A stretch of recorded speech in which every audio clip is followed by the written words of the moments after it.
చంద్రబాబు నాయుడు గారు ప్రతిపక్షం నుండి జగన్ అధికారంలో ఉన్నప్పటి case, Vizag drug case, Chandrababu Naidu గారు అధికారంలోకి వచ్చి జగన్ ప్రతిపక్షంకి వెళ్ళేసరికి డ్రై ఈస్ట్ కేసుగా మారిపోయింది. సిబిఐ వాళ్ళు ఒక కంటైనర్ని సీజ్ చేశారు. అందులో 24,000 కేజీలు డ్రై ఈస్ట్ దొరికింది. దాన్ని నార్కోస్ టీమ్, అంటే యాంటీ డ్రగ్స్ టీమ్, సిబిఐ ఆధ్వర్యంలో డ్రగ్స్ సీజ్ చేశామని చెప్పి ఆ రోజు కేసు నమోదు చేశారు.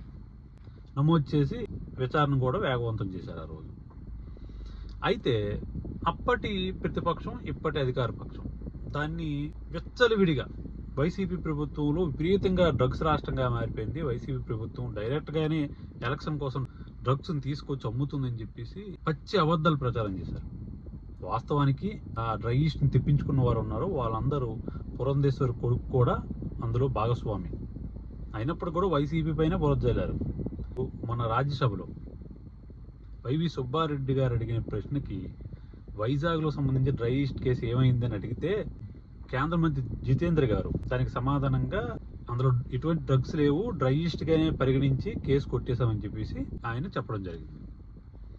సో అది వీళ్ళు అధికారంలోకి రావడం కోసం పచ్చి అబద్ధాలు ప్రచారం చేసి